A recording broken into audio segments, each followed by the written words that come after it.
Back in December, I put this post up on YouTube and Instagram asking what books you all want to see me read, and this is going to be that video where I read 5 books that were suggested to me. And if you guys want to see me do this video again, leave me a comment of what book you'd like to see me read next, and I'll use it for another video. But let's go ahead and talk about the 5 books that I'm going to be reading for this video. The first book is going to be Foundation by Isaac Asimov. This is a classic sci-fi. The Cloisters is a mystery book by Katy Hays, and this one I have a copy of from my library because I am trying to use my library more often this year. I am also going to be reading The Glass Castle, which is Jeannette Will's memoir. How to Fail at Flirting is an adult romance by Denise Williams. And the last book that I'll be reading for this video is going to be The Night and the Moth by Rachel Gillig, and this is a romantasy. I really like how varied these 5 books are. They're all different genres. Some of them I have heard of before and some of them I haven't, and so I'm really excited to see how this video goes, see if I find any new favorites. But I have since started reading for this challenge, so here's me talking about book number 1. So I am 22% of the way through The Night and the Moth, and this one is a romantasy following our main character who goes by the name of Six. She is one of 6 diviners, and diviners are these very upheld people who basically get drowned, and when they are drowning they can tell people's fortunes and like read all the signs from the gods. And so the whole story revolves around these diviners, and some of them start to go missing in the middle of the night. So Six ends up teaming up with this knight who is not someone who believes in diviners. He doesn't really believe in the gods or the omens, and so these two have to team up together to figure out what is going on. I have some conflicting feelings on this book so far. I'm a little hesitant going into it just because it is a romantasy, and last year in 2025, every single romantasy that I read kind of sucked, so I'm a little more hesitant now. But I think that the writing of this one is not the best. And I say that because the way this book is written sometimes makes me feel like it was meant to be a YA book. But then there will be certain scenes that are very sexual, or like the main character will cuss and things like that and make it a little more adult. I do know that the main character is an adult in this book, but I do forget how old.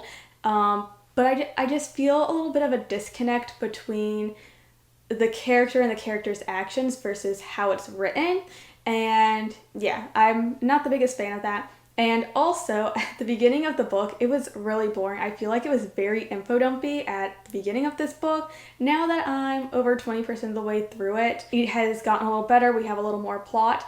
I will say that I really am intrigued by what is going on in this world and how everything's going to play out. And I do like that for a romantasy, even though I'm 22% of the way in, we haven't gotten any of the romance between the 2 characters, and I really like that. I feel like romantasy has a really big problem of pitching itself as like enemies to lovers or rivals to lovers, and them getting together really quickly or already having a lot of tension and like this romantic chemistry as soon as the book begins.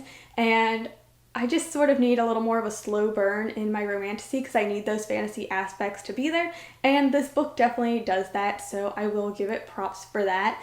But yeah, I will continue reading this and I will tell you guys more. But yeah, so far I would give it like a 3-star. I'm still a little hesitant, but I am very hopeful for this one.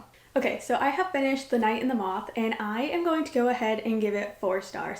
I am not gonna lie, it's been a couple days since I have finished it, and I honestly don't remember what my last clip was even talking about. I think I just explained like the plot of the book to you, but I really enjoyed it. While the beginning of it was a little meh at some points, I think with it being a fantasy, the author kind of info dumped a lot of the world and the lore and like the whole like beginning to like set up the fantasy world, and after like 20%, everything like really took off. I was super invested in the plot and the characters.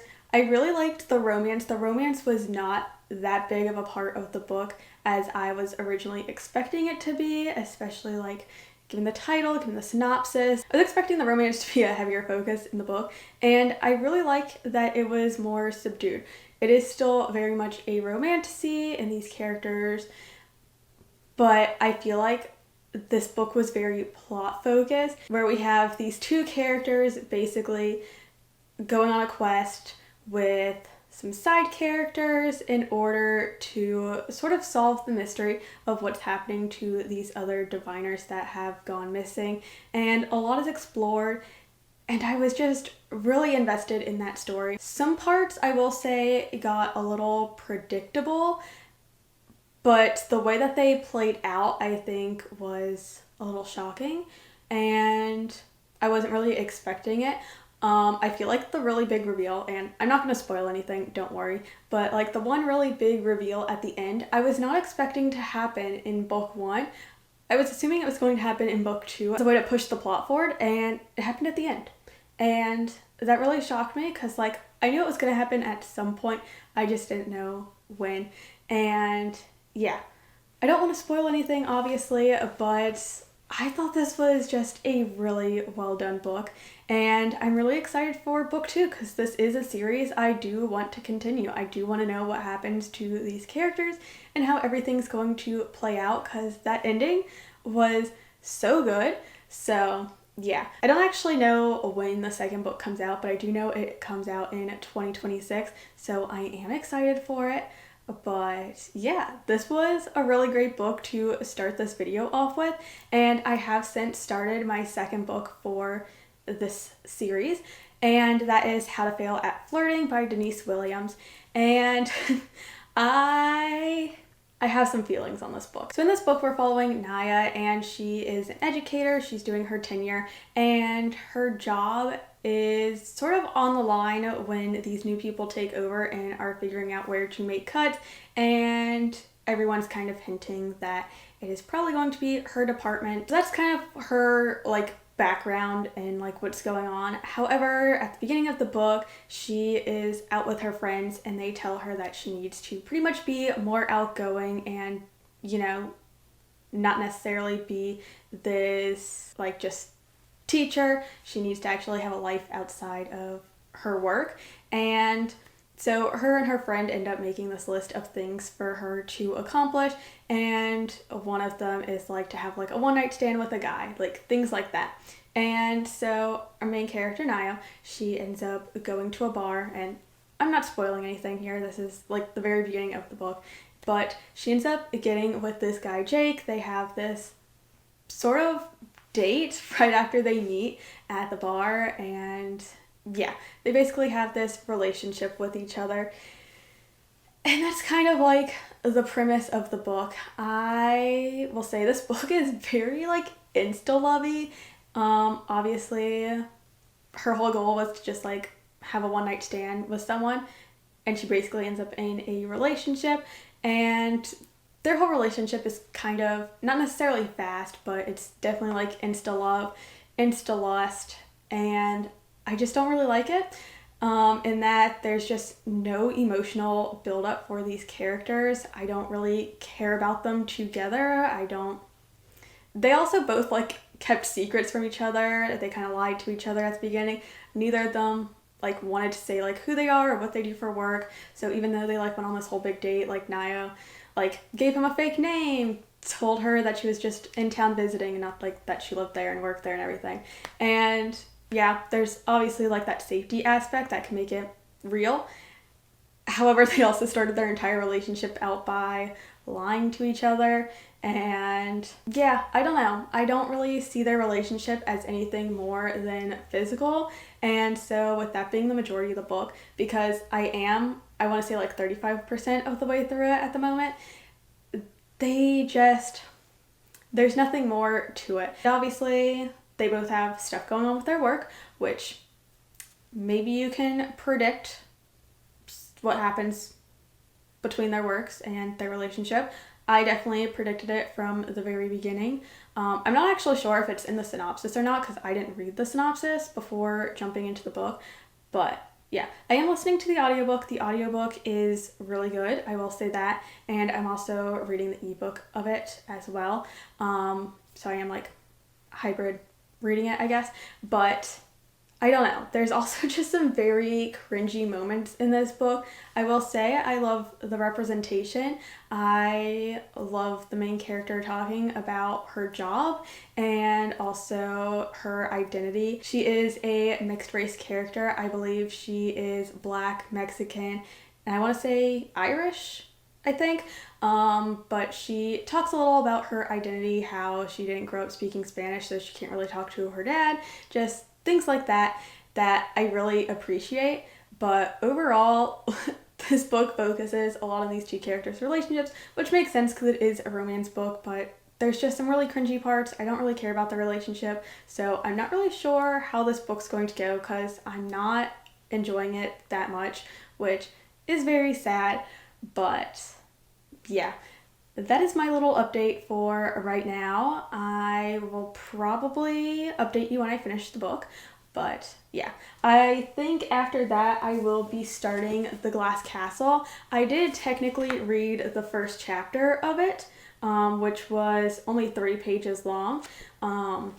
It is a memoir about the author's life, obviously, but from chapter 1 we get to see Jeannette basically like living her life in New York, not necessarily like the super fancy life, but she is surviving in New York City, and her parents are like dumpster diving. Like the whole start of the book, she sees her mom dumpster diving and then decides to like contact her mom to like take her out to lunch and stuff. And yeah, that's pretty much what happens in chapter 1.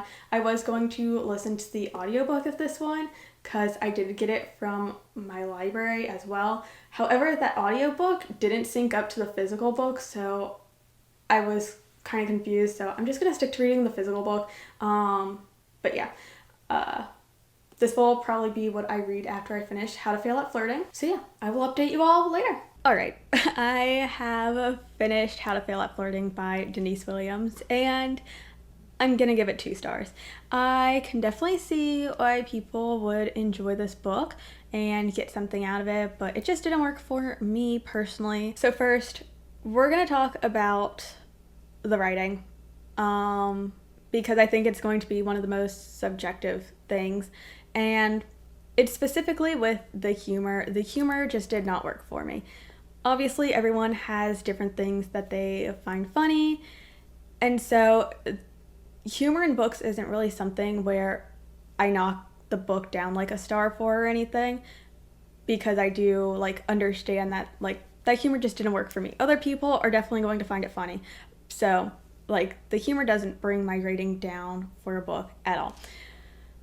But this book, so you guys are aware if you want to read it yourselves, it's very cheesy. To me, it's very cringy. And when I say cheesy, I mean like they have so many different cheese puns inside this book. To me, I just find it cringy and hard to read. But again, very subjective. The actual like plot and premise of this book, I do think it's good. I like what the author was trying to do with it. It tackles a lot of heavy subjects, and I will get to that in a bit because there are definitely a lot of trigger warnings to know about before going into this book. But I want to talk about our 2 main characters, Naya and Jake, and their relationship, because for me, the most important thing for me when I am reading a romance book is that I actually feel their chemistry. And this book is an open door, steamy romance. It's not closed door or anything. And I do think that the author wrote those more steamy, more intimate scenes really well. You definitely see these characters' attractions for each other. However, I also need there to be that emotional intimacy in romance books where I actually think that these characters would be like friends, get along, and have like a long-term relationship. And I just didn't get that in this book. And the main reason why is just that these characters meet at a bar with this like knowledge that like this relationship isn't going to last and everything. They don't live in like the same city or anything, so it is like a long distance relationship that they later have in the book. But when these characters start their relationship, they started out without really giving away any information about themselves, which I understand for like a safety point of reason, and like them giving out fake names, you know, not saying if they actually live in the city or not, like things like that. Like I definitely understand. However, I feel like they omit a lot of information, and even when they are in this not casual relationship where they've really sort of defined the terms of their relationship, they still keep a lot of secrets from each other. And I feel like the author did that just to have a plot for the book. I feel like a lot of this book hinged on the characters' relationship with each other and like the problems they have in their relationship. And for me, I just don't see a future for these characters if the relationship starts off by them omitting information and then them also not being able to communicate with each other. There's a lot of miscommunication in this book, by the way. I don't know, I just can't get past that in a romance book. Like, I just find their relationship kind of hard to believe. Again, the intimate moments, I get it. I can definitely see their relationship with each other, but outside of that and outside of like the bedroom scenes, I don't feel the chemistry. And so yeah, that definitely took my rating of this book way down because it is a romance. That is what I'm going into a romance book expecting, is to root for these characters to be together. And honestly, I didn't really care if they got together or not. So yeah, but I will say our main character, Naya, she is, of course, a doctor. She's a very smart woman. Has her PhD, obviously. But she is also a biracial woman who deals with a lot of racism and misogyny in the workplace, and at like specifically at an event that she attends with Jake, there's a slight conversation about it, but I also would have loved them to have delved more into that. Like, there's one scene in this book that I really remember, and that's her talking about how she wished she knew Spanish so she could communicate better with her dad, because her dad doesn't know a lot of English. And I find that very relatable as someone whose dad speaks Spanish and I do not speak Spanish. I just find that very relatable, and it's a conversation I wish we had delved in more. But it's kind of just used to talk about her research very briefly, and then we like don't get it again, which I also kind of wish we got more of. But either way, I do like that these sort of conversations were brought up. I just don't think they were fleshed out enough for me to really get anything out of them. So yeah. But let's talk now about something I find a little more difficult to talk about and put my feelings about into words, and that is about Naya's abusive ex. So if you are going into this book, besides there being racism and misogyny, also be aware that there's like a lot of abuse. And I'm talking physical abuse, verbal abuse, sexual abuse, all of it. He is someone who she was in a relationship with, and he really put her down. He, especially now that they are not together and they sort of work in a similar environment where they have like meetings and stuff together, he likes to like steal her ideas, put her down in front of other people. And there is on page very graphic depictions of him sexually harassing her. It is very explicit, so know that going into it. It is definitely something I wasn't necessarily prepared for. I was always expecting, I don't know, there to be more of a confrontation that wasn't like explicit between Naya and her ex. I don't know. I feel like it's very hard to talk about because I do really appreciate when books talk about such subject matters. And, you know, I'll get the author props. You know, she put, like, the hotline to call if you're in a similar situation at, like, the back of the book and everything. However, in the book, our main character, she obviously has this relationship with Jake. She has her friends. There are people who know of the situation with her ex and are sort of trying to help her, but not really, because she kind of doesn't tell them anything. Even when her ex starts like blackmailing her and stuff.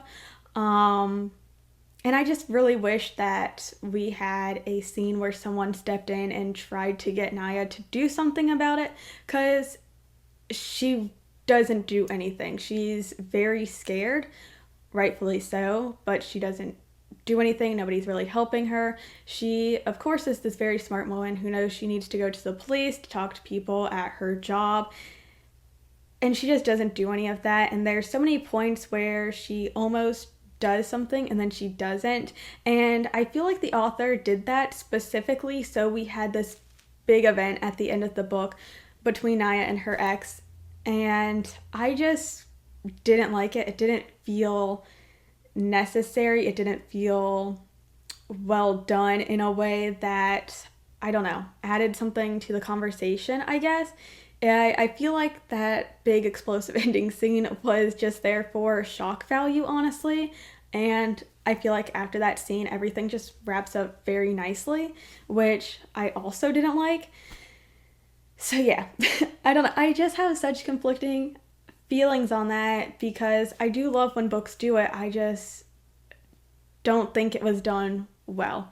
But I also don't know how to say why, because I don't want to spoil the whole book for anyone. I'm trying my best not to.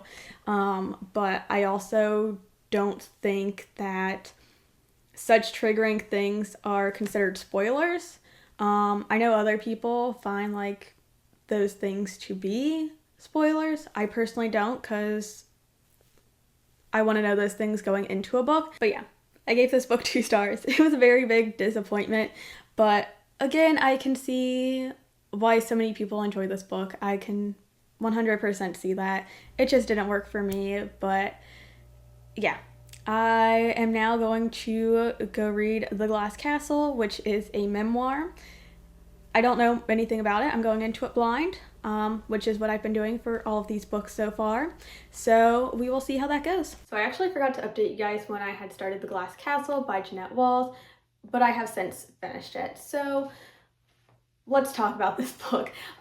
This was not what I was expecting it to be. I knew it was a memoir about this author's childhood with her parents, and that's pretty much all that I knew.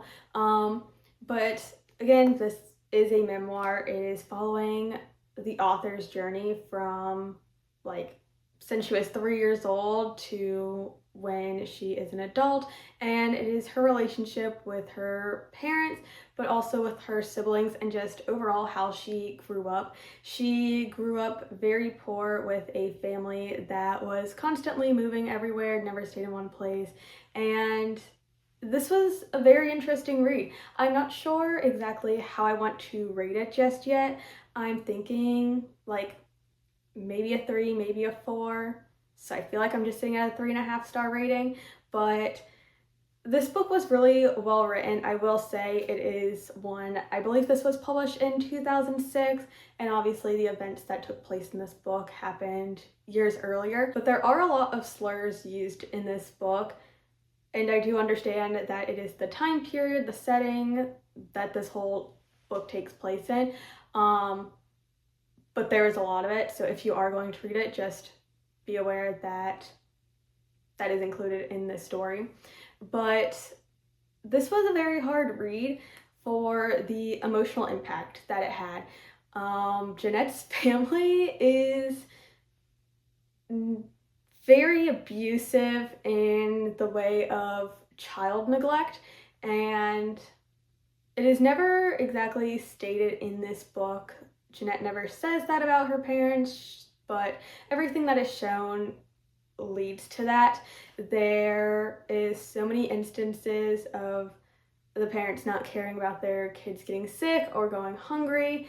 The parents are very much like, if you're hungry, go find food yourself, even though they're very young. There's lots of instances where like child services will come to their house and the parents will just be like, all right, it's time to move, and they move to a completely new place. Neither of her parents are able to hold down a job. Her dad has a drinking problem. Her mom spends all their money on art supplies and on food for herself. And again, these children are very neglected in the way of their health and food. they are heavily bullied in school because of how poor they are. In like their house that they lived in the longest, they don't have running water, and so they aren't able to like take baths or wash their clothes or anything. They don't have money to go to a laundromat, things like that. And it is just a very eye-opening and emotional book to see how these people were living and how her parents very much didn't want help from the government and would rather be homeless and didn't really care about the security of their children. And there's also some sexual abuse that doesn't have to do with the parents, it's the grandparents that sexually abuse these kids in certain instances, and the parents don't care about it and tell the kids to like toughen up and things like that. And yeah, I really like the ending of this book where we see how these 4 kids get out of this situation. They're grown up, they all moved to New York and are living a much happier life. The parents are still homeless and not taking any action. They want to live like that. I don't know how to not spoil something that's in a memoir, but I won't say anything more than that. But this was just a very hard read. It is one that took me quite a few days to finish, just because the content of it was very heavy and it's very emotional, and yeah, it's just one that's hard to read content-wise, but this is definitely not a book that I would have ever thought of picking up. So thank you to the person who commented that I should, because it was a very eye-opening book. I am glad to have read it. Yeah, this definitely just isn't something I would normally read, and I don't really know how to critically review a memoir in this way. I don't think it necessarily had the ending or like conclusion that felt satisfying to me. I feel like it was just wrapped up. I don't know. I think I just would have rather this author had ended this book off by sort of reflecting on her past and her childhood and everything, and we don't get that at all. And I feel like that kind of left the book kind of hollow and empty at the end, and I was sort of expecting something more reflection-wise on it. But yeah, that is kind of why my rating isn't higher, just because I was expecting a little something more from this, like the ending of this book at least. And yeah, we didn't get that, but again, this brought me out of my comfort zone, and I am thankful for that. When I read nonfiction, it is usually more like political nonfiction, and this is just a memoir of sort of your everyday person. Yeah, I'm not really sure what audience I would recommend this for, just because it's not something that I technically read or really recommend on my channel, so I'm not really sure what the audience of this book is. But I guess if you want a more hard-hitting emotional memoir, maybe pick this one up. But again, there are so many content warnings for this book that just be very mindful of that going into it. Yeah, I don't know. I think I'm just gonna settle on like a 3.5 star rating for this book. I don't know. Yeah, that's that one. All right, so the only books that I have left for this video is The Cloisters and then Foundation. I just recently got the ebook and the audiobook of this one from my library, so I might start that one, and then I have the physical book and the audiobook of this one checked out from my library. I'm not really sure which one I feel like reading at the moment. I believe this one is mystery and then Foundation is a sci-fi. I might go with the mystery one right now, just because I know Foundation is more like a classic sci-fi and it's gonna take me a little while to get to. And after reading The Last Castle, I feel very emotionally drained and I don't want to really have to think that hard. And I feel like this is going to be a bit of a lighter read just because it's a mystery. So I think this is the one I'm going to read next, but I will keep you guys updated. It has been a while since my last update, I cannot lie. I started reading the Cloisters and I did decide to just go ahead and DNF it because I was just slogging my way through it and I just knew it was not a book for me. There's not necessarily anything wrong with it, but I just know my reading taste and I knew this was going to be a 3-star book at most, but it was taking me so long to get through. It's just really not my kind of thing. And I will say that the premise is a bit interesting. We're following our main character who is trying to get a job after college. I think she's trying to go to graduate school, if I'm remembering correctly.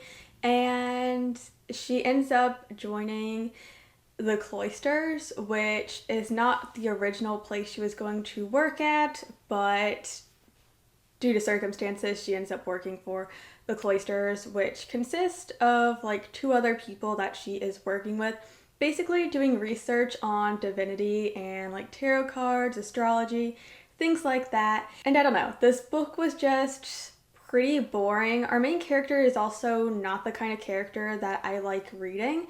She's one of those characters who doesn't really have a personality, and her personality is that she's in like awe of everybody else who does have a personality, and like she has, I'm not going to say she's like in love with her employer, but she does have like some weird vibes where she's always talking about like how handsome he is, how smart he is, things like that.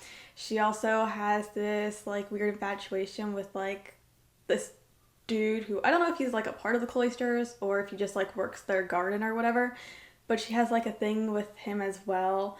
And then the person that she is working most closely to, her name is Rachel, and she's like a character who's like very sure of herself and is like the complete opposite of our main character, and their interactions are just always weird. Like, we're just following a very insecure main character, and I really dislike that because she is someone who is super smart, and I don't know, it's just like a weird vibe that I don't really like reading about. I know this book has like a fantastical mystery aspect to it. I didn't really get that far. I made it about 70 pages into this book before I decided to just call it quits because it just is not for me. But yeah, sadly I did DNF that one, but now I'm going to be starting Foundation, which I'm really excited about. It is like a classic sci-fi kind of story, and I think I'm going to go ahead and start the audiobook of it today, see how I feel with the audiobook. But yeah, I just wanted to give you guys that update. I really did try to push through it because I felt bad DNFing the Cloisters, but it is what it is. Alright, so I have finished my last book for this challenge, and that is Foundation by Isaac Asimov, and I have to say I am pleasantly surprised. I've decided on giving this book 4 stars. I will say, when I was done with this book and I was reading through some of the reviews that people had, one of like the main complaints about this book is that it's boring, and I personally didn't find it boring at all. I think it is a dense book. It takes like a lot of concentration to like understand it and like sit through a lot of people talking. It's very political, but I would not say that this was a boring book unless like you're bored by politics and like sci-fi in general. So let me tell you guys what this book is even about. It's a classic sci-fi. I want to say it came out in the 1950s. At least the edition that I read came out in 1951. I'm not sure if that's actually when the book came out, but this one is following basically many of years where this one guy is a scientist who basically gets exiled to another planet after predicting the downfall of this like very powerful like world. And so it's basically about him setting up life on this other planet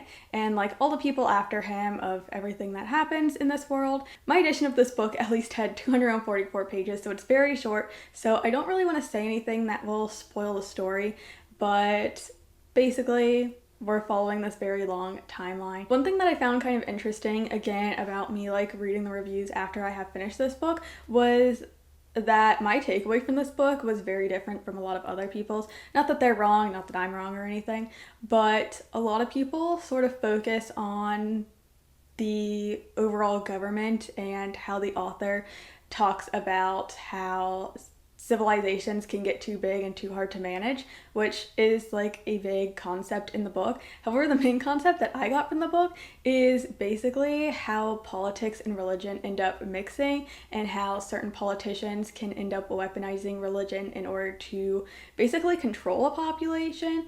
And I found that really interesting as someone who really enjoys reading political books. I just think it's really cool to see a book that was written so long ago have concepts that still apply to today's political climate, and I just found that really fascinating. So maybe that's just why I didn't find this book boring. But yeah, I was pretty pleasantly surprised by this book. I definitely went into it expecting a bit of a classic, something that will have, of course, these prominent ideas that make it a classic, but I wasn't expecting to enjoy it as much as I did.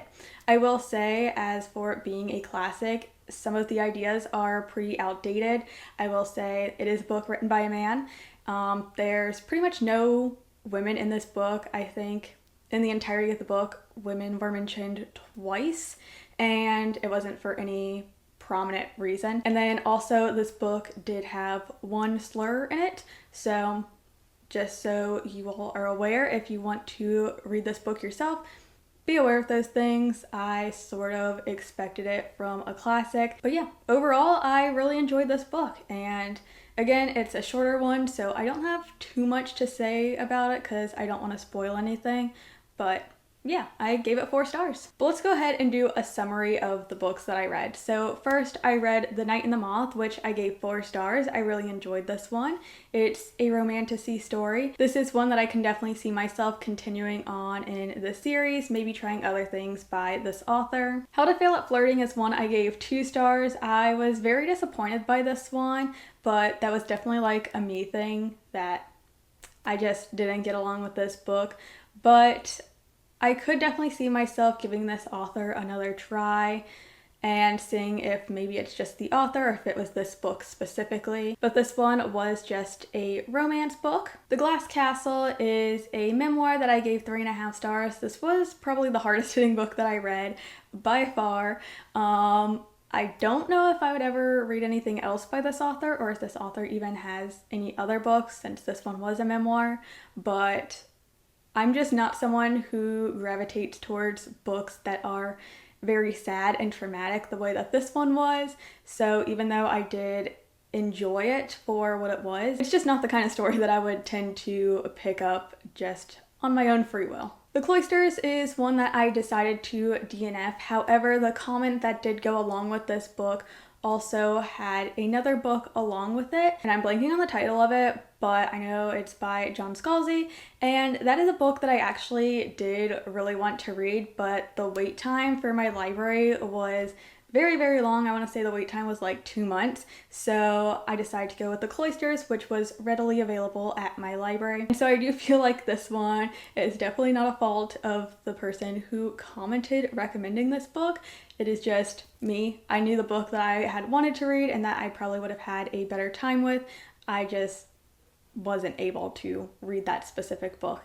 But The Cloisters, I can understand why so many people enjoy it.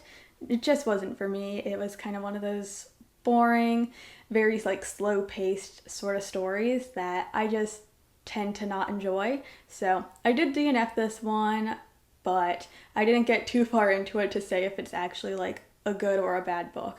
And then of course I read Foundation, which we just talked about. I gave this one 4 stars, and this is one that I could see myself reading the other books in this series. But 2 out of the 5 books that I read were 4-star reads, so I'm pretty proud of how this challenge went.